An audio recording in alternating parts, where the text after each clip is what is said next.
Mga kababayan, huwag nyo nang hanapin ang mga pulis sa presinto sapagkat kami ay nasa inyo ng mga telepono.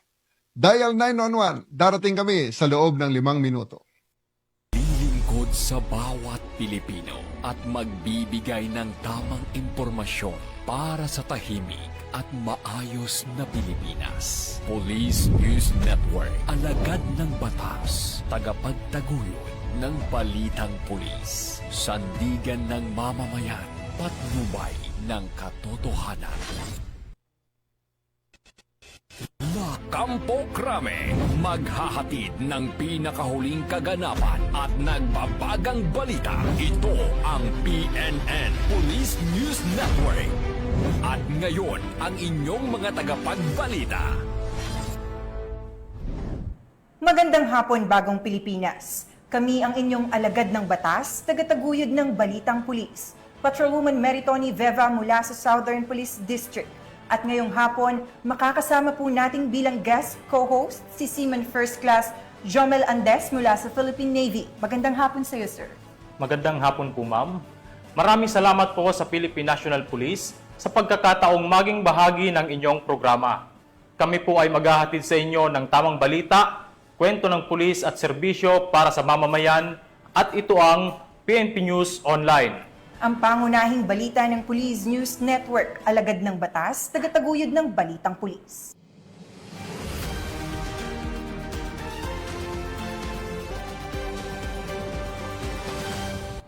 Narito ang mga balitang dapat niyong abangan. 6 na individual na sangkot sa iligal na droga, kalaboso sa lalawigan ng Sulu.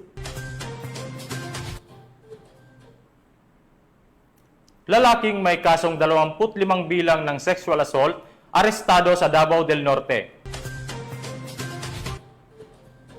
At most wanted person sa kasong rape, huli na ng Bulacan PNP.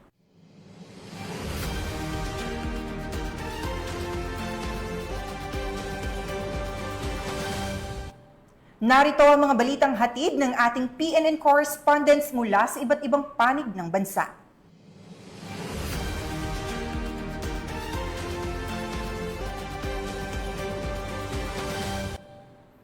Simulan natin ang balita mula sa bahagi ng Luzon.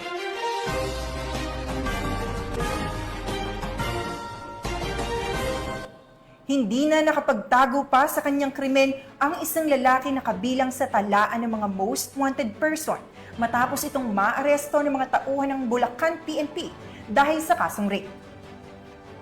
Ang pagkakaaresto ay bahagi ng pinaigting na kampanya ng pulisya sa paghahanap ng mga wanted sa karasang may kaugnayan sa kababaihan at kabataan.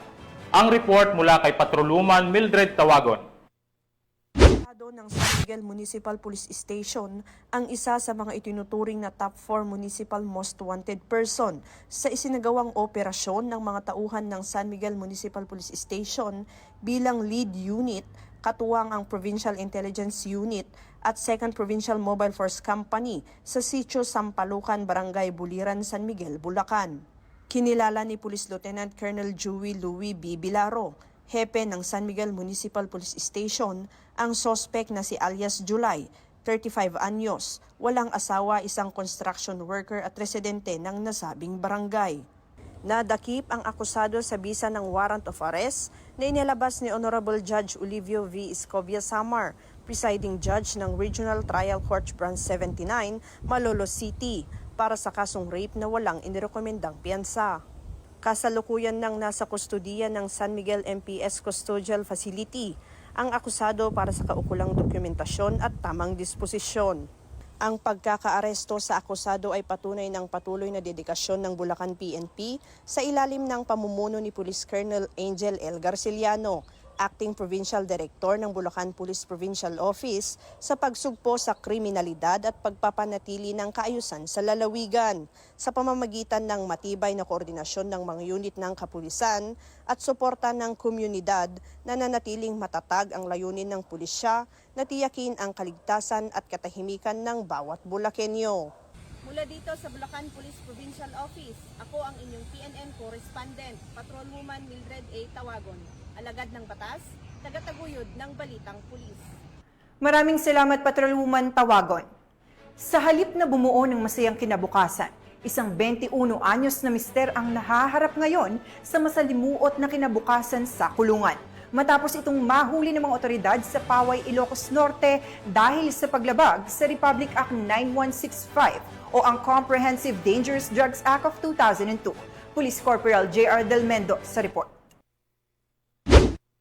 Nang kawala sa mga otoridad ang isang 21 anyos na mister na isa ring street-level individual dahil sa paglabag sa Republic Act 9165 o Comprehensive Dangerous Drugs Act of 2002 sa Barangay Paratong, Paway, Ilocos Norte. Una rito, kasalukuyan noong nagsasagawa ng mobile patrol ang mga miyembro ng Paway Municipal Police Station sa nasabing lugar nang matsyempohan ng nasabing sospek lula ng isang motorsiklo at mabilis ang pagpapatakbo mula sa timbog na direksyon. Ayon sa report, nang makita umano ng sospek ang mga pulis ay dito na agad umiwas ang sospek. Kasunod nito, ang kahina-hinalang pagtapon nito ng isang sunglasses case. Ang nasabing pangyayari ay nakita ng mga nagpapatrolyang pulis at nang kumpirmahin ang laman ng sunglasses case ay tumambad sa kanila ang dalawang plastic sachet ng hininalang shabu dahilan upang habulin ng mga otoridad ang sospek. Tinangka pa umano ng sospek na tumakas sa pamamagitan ng pagtalon sa madamong bahagi ng lugar pero matagumpay pa rin itong nahuli ng mga pulis. Maliban sa hininalang shabu ay narecover din mula sa sospek ang isang ziplock na naglalaman ng hininalang marijuana na may timbang na 10 gramo, 15 piraso ng open plastic sachets, ang nasabing sunglasses case at isang motorsiklo. Ang inventory at marking sa mga ebidensya ay sinagawa sa mismong pinangyarihan ng insidente sa presensya ng suspect at ng mga mandatory witnesses.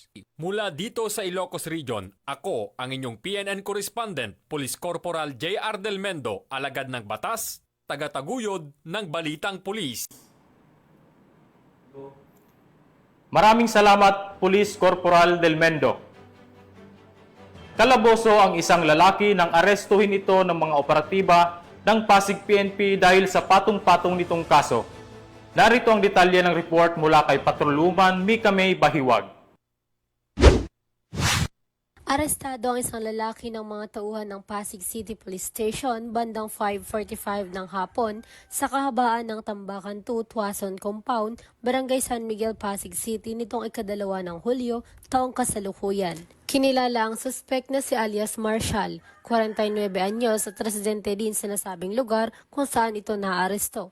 Ayon sa ulat, nagsasagawa ng detective patrolling at anti-criminality operation ang mga tauhan ng nasabing istasyon nang maaktuhan ang isang grupo na naglalaro ng Cara-E Cruz na nag-ugat sa pagkakaaresto ng suspect. Samantalang ang kanyang mga kasamahan ay nakatakas. Na-recover mula sa suspect ang isang pirasong heat-sealed transparent plastic sachet na pinaghihinala ang shabu na may tinatayang timbang na 0.05 gramo, isang improvised na pen gun na may ukit na A1 sa frame at barrel, isang live ammunition ng 9mm caliber na may ukit na A2, 2 piraso ng 100 piso at 3 pirasong pisong barya na ginamit bilang flipper. Ang suspect at ang mga nakumpiskang ebidensya ay dinala sa EPD Forensic Unit para sa drug test, laboratory at ballistic examination at pagkatapos ay dinala sa Rizal Medical Center para sa medical examination. Siya ay mahaharap sa kasong paglabag sa PD 1602, Section 11, Article 2 ng Republic Act 9165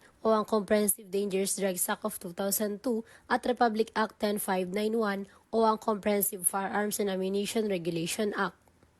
Mula dito sa Camp Bagong Diwa, Bikutan, Taguig City, ako ang inyong PNN correspondent, Patrolwoman Mika May Bahiwag, alagad ng batas, tagataguyod ng Balitang Pulis. Maraming salamat, Patrolwoman Bahiwag.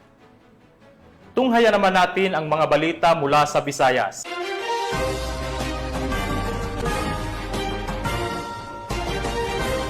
Nasabat ang mahigit 300,000 pisong halaga ng shabu mula sa isang drug suspect na matagal nang sangkot sa pagbebenta ng ilegal na droga sa Barangay Rizal, La Paz, Iloilo City. Sa bisa ng isang buy-bust operation na isinagawa ng kapulisan, nasabat mula sa suspect ang mahigit 300,000 pisong halaga ng hinihinalang shabu. Magbabalita dyan si Patrolwoman Lynette Sablon. Nasabat ng mga operatiba ng Iloilo City Drug Enforcement Unit ang tinatayang 376,000 pesos na halaga ng hinihinalang shabu sa isang matagumpay na buy-bust operation sa Barangay Rizal, La Paz, Iloilo City nito lamang ika-6 ng Hulyo taong kasalukuyan. Matagumpay na naaresto ng mga tauhan ng CDEU sa pangunguna ni Police Captain Ryan Christ Inot, Officer in Charge, ang suspect na si alias Angelino, 32 anyos at residente ng nasabing lugar. Nakumpiska mula sa sospek ang humigit kumulang 52 gramo ng hinihinalang shabu na tinatayang nagkakahalaga ng 376,000 pesos. Maliban sa iligal na droga, nakuha rin mula sa arestado ang buy-bust money at cellphone na posibleng ginagamit sa transaksyon. Dagdag pa ni Police Captain Inot na isang linggong masusing surveillance ang isinagawa sa sospek. Ang matagumpay na operasyon ay resulta ng ulat at pagkikipagtulungan ng mga opisyal ng barangay sa kapulisan. Inilantad sa investigasyon na matagal nang sangkot ang sospek sa pagbibenta ng iligal na droga sa lugar. Kasalukuyang nakadetain ang sospek sa impilan ng pulisya para sa dokumentasyon at nakatakdang sampahan ng kasong paglabag sa Republic Act 9165 o ang Comprehensive Dangerous Drugs Act of 2002. Ang pagkakahuli kay alias Angelino ay isa sa mga anti-drug operations sa lungsod na matagumpay na naisagawa ng mga kapulisan ng Iloilo City. Ayon sa CDEU, patuloy ang kanilang koordinasyon sa iba't ibang barangay upang matiyak ang kaligtasan ng mga mamamayan laban sa banta ng kriminalidad at kalakalan ng ipinagbabawal na droga. Ang matagumpay na operasyon na ito ay simbolo ng mas pinaigting na kampanya ng PNP laban sa iligal na droga sa ilalim ng pamumuno ni Chief PNP Police General Nicolas D. Torre III sa kanyang direksyon. Mas naging aktibo at disiplinado ang hanay ng kapulisan sa pagpapanatili ng kaayusan sa bawat komunidad dahil sa bagong Pilipinas ang gusto ng pulis, ligtas ka. Mula dito sa Police Regional Office 6, ako ang inyong Police News Network Correspondent, Patrolwoman Jolibel Alvior, alagad ng batas, tagataguyod ng Balitang Pulis. Maraming salamat, Patrolwoman Sablon. Dimas Reyes ang isang tindero na nakadalang top 5 most wanted person matapos mahuli ng Cebu City PNP sa kasong paglabag sa Republic Act 9165 o ang Comprehensive Dangerous Drugs Act of 2002. Ngayon ang report ni Patrolwoman Judith Nicanor.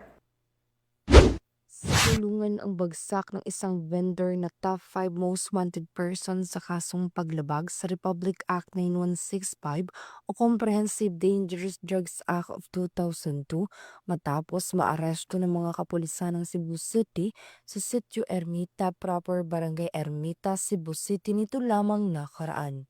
Kinilala ni Police Major Tom Ed Lacabat Taghoy II, Station Commander ng Police Station 5, Cebu City Police Office, ang vendor na suspect na si Roger, 52 anyos na residente ng nabanggit na lugar. Ayon sa ulat ng pulisya, bandang alas 10:03 ng umaga nang maaresto ang suspect sa bisa ng warrant of arrest para sa kasong paglabag sa Section 7, Article 2 ng Republic Act 9165 o Comprehensive Dangerous Drugs Act of 2002 na inisyu ni Presiding Judge Pamela Altar Baring, Regional Trial Court, Branch 21, 7th Judicial Region, Cebu City. Samantala, kasalukuyang nasa kustodiya ng Police Station 5 ang suspect para sa dokumentasyon at tamang disposisyon. Ang kapulisan ng Cebu City ay patuloy sa pagpapatupad ng kanilang sinumpaang tungkulin kontra anumang uri ng kriminalidad upang magkaroon ng maunlad na bansa para sa sambayan ng Pilipino tungo sa isang bagong Pilipinas. Mula dito sa Cebu City, ako yung PNN Correspondent, Patrolwoman Judith Nicanor, alagad ng batas, tagataguyod ng Balitang Pulis. Maraming salamat, Patrolwoman Nicanor. Narito naman ang mga balita mula sa bahagi ng Mindanao.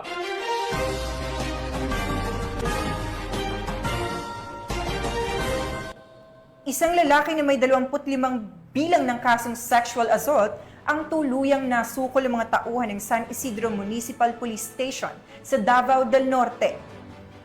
Sa bisa ng warrant of arrest, matagumpay siyang nadakip ng mga otoridad sa isang operasyon na bahagi ng pinaigting na kampanya ng PNP laban sa mga lumalabag sa karapatang pantao, lalo na ng kababaihan at kabataan.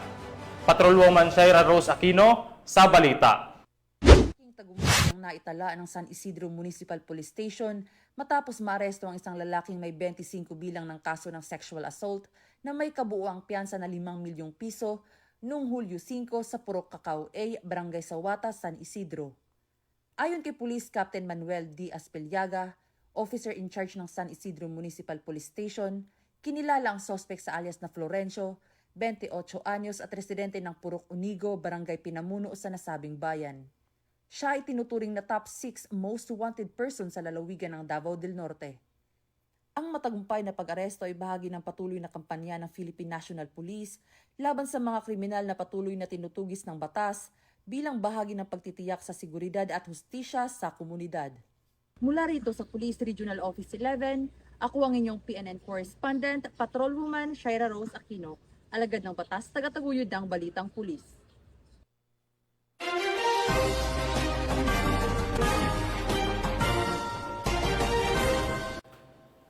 Nagwakas ang kalayaan ng 6 na individual matapos maaresto sa matagumpay na anti-illegal drug operation ng mga tauhan ng Philippine National Police at Philippine Drug Enforcement Agency sa lalawigan ng Sulu. Nakatutok dyan sa Patrolwoman Judy Ann Alibo.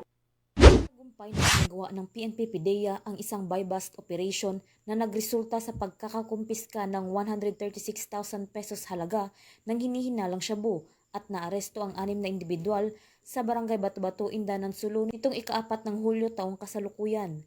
Kinilala ni Gil Cesario Castro, Regional Director ng PIDEA BARM, ang arestado na sina alias AI, 32 na magsasaka, Ki 19 anyos, estudyante, John 39, tricycle driver, Dars 40, tricycle driver, Ben 52, magsasaka, Linha 35, laborer na pare-parehong residente ng nasabing lugar. Nasamsam sa mga naarestong sospek ang tinatayang 20 gramo ng hinihinalang shabu na may halagang 136,000 pesos.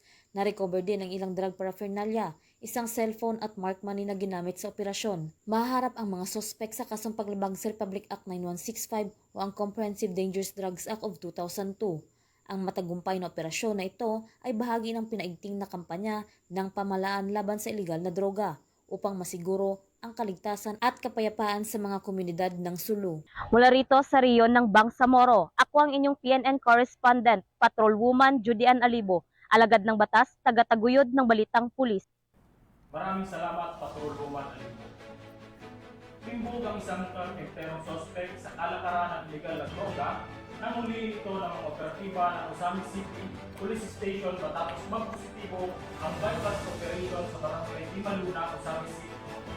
Nakibalita dyan si Patrolwoman Danessa Verdos.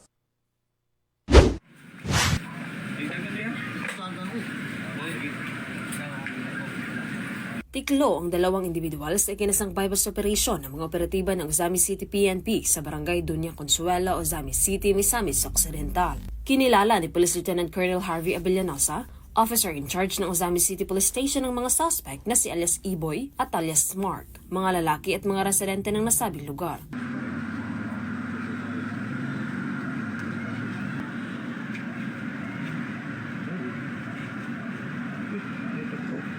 Sa ikinasang drug bypass operation ng mga operatiba ng Ozami City Police Station ay nasamsam ang mga pakete ng hinihinalang shabu at isang 500 peso bill na ginamit bilang buy-bust money at iba pang mga non-drug items.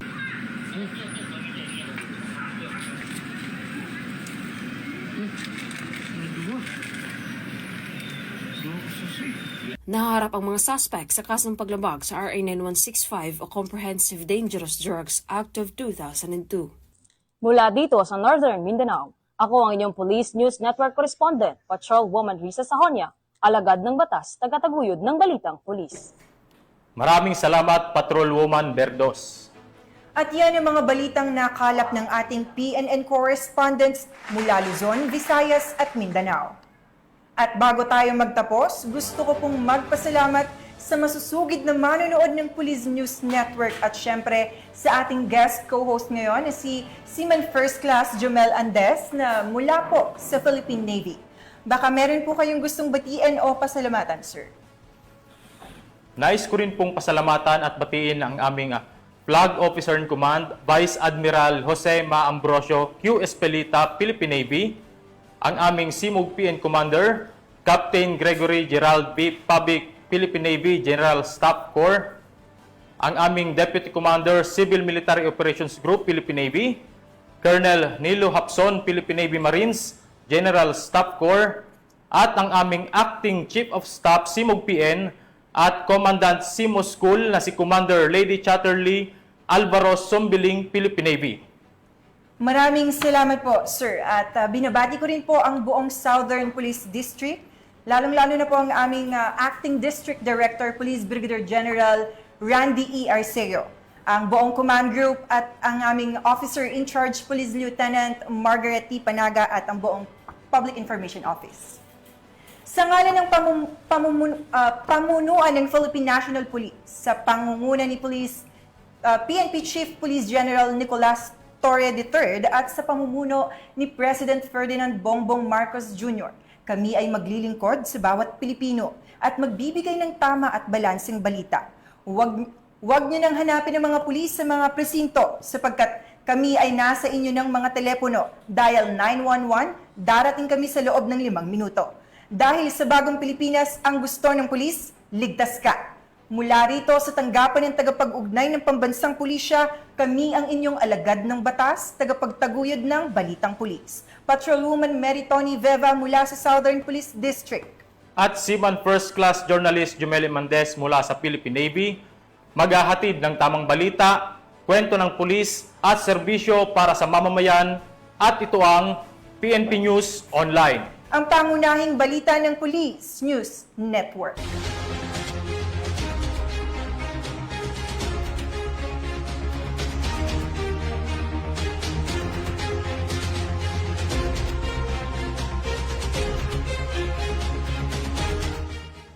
Police News Network, alagad ng batas, tagapagtaguyod ng balitang pulis. Mga kababayan, huwag nyo nang hanapin ang mga pulis sa presinto sapagkat kami ay nasa inyo ng mga telepono. Dial 911, darating kami sa loob ng 5 minuto.